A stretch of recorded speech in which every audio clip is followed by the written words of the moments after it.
turn the TV on and try to forget just how much I was hurting deep down inside.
I think every time I watch it, it's something that I look back on with a lot of pride and a lot of gratitude as well, because a lot of hard work went into building up towards that, and it was great that on the day I was able to kind of wake up. And that's one thing in the marathon that you always worry about, is in the first mile, am I going to feel good? Am I going to feel like me? Is it going to be good conditions?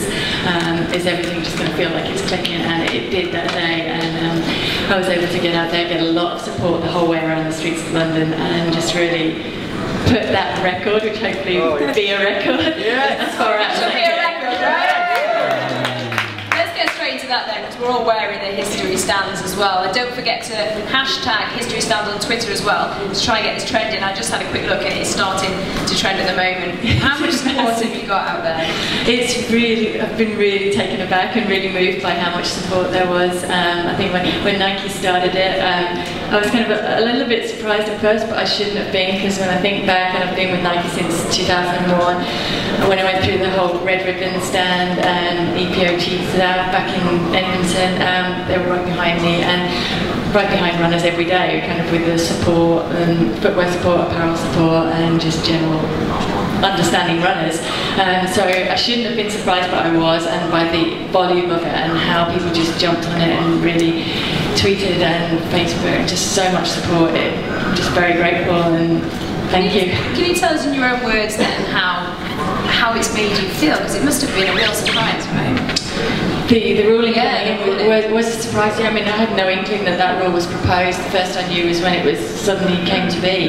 And at the time I was very focused on getting ready for Berlin, so I tried not to really let it get to me too much and think about it. And then post Berlin, when I had a bit of time off, I thought, well, I'll schedule the meeting and go and put forward, because I think not just for me generally, but for women generally, I think it was an unfair move. I mean, women saw their national records, area records, world records wiped out, and not even retroactively saying, well, these were world records and then we changed the rules. They've just gone, and so that felt wrong. And I do think that it limits also women's choices going forward. It limits the number of events that we have to be able to go and set new world records.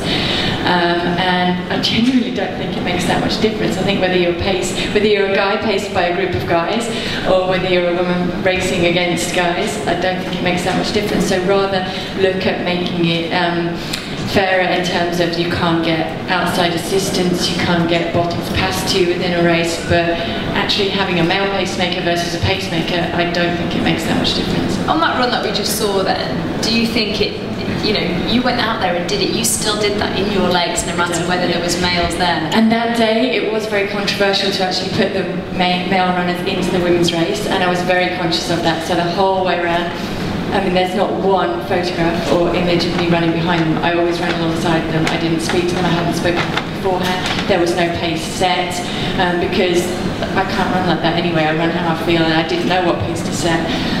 So we didn't talk about. We talked about rough splits at halfway, but we didn't talk about an aim that we were aiming for, because if we said 2:16 and then I was up on it, what was I going to do? Slow down?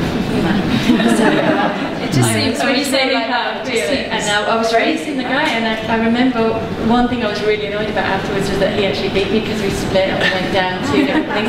And I still remember where on the Isle of Dogs we kind of dropped the other guys. So it was a race, and I think the most important thing was that I honestly think that day I would have run sub 2:16 anyway, because you still have the bikes. You still have the support of the crowd, and you're in that shape. And I know I was in much better shape that day than when I ran the 2:17.42 in 2005, when I stopped for a little bit as well. So that if I'd known that was going to be a natural world record, I wouldn't have stopped. So you did have a meeting as well with the IAAF. What did you discuss? I met with President Diak, and he was great. He seemed to really take on board what I was saying, the points that I was making. So now the ball's in kind of their court for what they're able to do. But we were also able to talk a little bit about the 2017 London bid, and I think that the move made on the stadium yesterday was really promising. Because, I mean, Britain, with its history of running, with its history of track and field, we should have a stadium where we can host events and where we can have such a great atmosphere as I was lucky enough to experience in Manchester in 2002, and every year when you're running London in the marathon. And I think what we're going to see next year, we want to see that going forward. We want to be able to host these events and show what a great job we can do. Let's talk about next year then, because you did really well in Berlin. I know you weren't that happy with it, but you did get the qualifying time, so congratulations to Paula. How are you preparing now? I've recovered from Berlin really well. The operation went really well. We removed the osteophyte stitches, came out today, so can now get back into running and building up. So I came out a bit positive. The thyroid issues totally was resolved before and shouldn't be an issue after the first year post-pregnancy. So I've no reason to think that I can't get into better shape. The bar's been set very high by Sherbikova's run last week in Chicago, and how well Florence ran in Berlin, and also Mary Catani in London, and Epic Kiplogat. So I think the Kenyans are definitely up there as the strongest team, or the strongest threesome, but Sherbikova as well. And by no means am I a favourite going into it, but I also have a lot of faith that with a very healthy build-up and a strong build-up that I can get back into 2:17, 2:18 shape and be able to challenge. And a home crowd? Will that play to your hands? Definitely, definitely. That's a huge advantage, and gives you goosebumps thinking about it, gives you goosebumps just looking across the stadium there and just imagining what it's going to be like. And it's a once-in-a-lifetime opportunity to compete in Olympics in Britain, and just want to get out there and make the most of it. Let's go back to, we were talking about the effect that the ruling about your world records might have on females. How important do you think running is and sport is for females? I think it's vital, and I think women... You're going to say something? Women are... I was just going to say women are the best multitaskers. So we have a lot of things going on in our lives. So it's good to be able to have that sport and that running as kind of an outlet. And I like to just go out and just to be able to sometimes switch off and just let running take over, let the endorphins take over, and just kind of free your mind of everything. And then other times I like to be able to go and use my run to be that time where I just resolve all the things spinning around in my head and solve all the little problems and things like that. And just also be grateful for and appreciate kind of nature when you're running, and the gifts that you have in life, children, things like that, and just bond as well with other people. And so I think runs like tonight with the run club, it's a lot of people when they want to get into running, they're kind of nervous to take that first step. So I think having clubs like this where guys can come along to, and it's the security aspect of it, but also the kind of backup support, somebody to give you advice on coaching, on the right shoes, on the right apparel, on how to wear a sports watch, just things like that. And then I think for women to be able to take that first step with a women's only group, for some people that's really important, and it's great to have that on offer. Yeah, just to reiterate then, there will be free runs that you can come here on a Monday and a Thursday at 6:30 p.m. and you can pick whether you want it as a mixed group or a women's group, and all be different levels as well. So I mean, it's a great way to take a step forward to try and encourage that. Now, how important is it to have female role models like yourself in the sport? I think it's just important to have role models full stop, but I think female role models are important because I think a lot of times women might think because I've got this, and this going on in my life, I can't take time for me, I can't have my time for sport.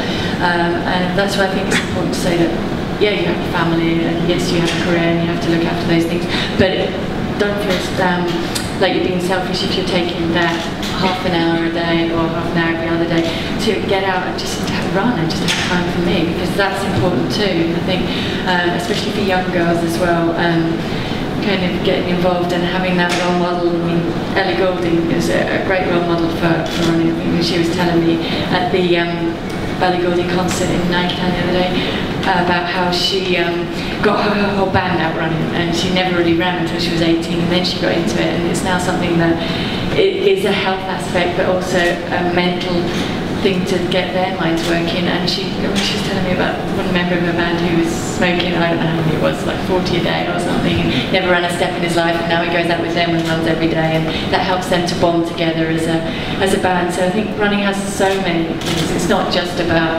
setting your goals and working towards your goals, it's not just about the endorphin levels, it's not just about the health levels, it's about meeting like-minded people and just feeling good about yourself and just being able to just go out and run, whatever that brings to you and however you want to do it. And for guys too. Sorry, I've mentioned women quite a lot, and I'm very conscious there are guys. And for guys too, really. So a massive thank you to Paula. Just before you give her an applause, don't forget the history stands as well. Go on Twitter and try and push it out there. And I think your Twitter is Paula J. Radcliffe? Yeah. At Paula J. Radcliffe. So thank you very much, and massive good luck as well. I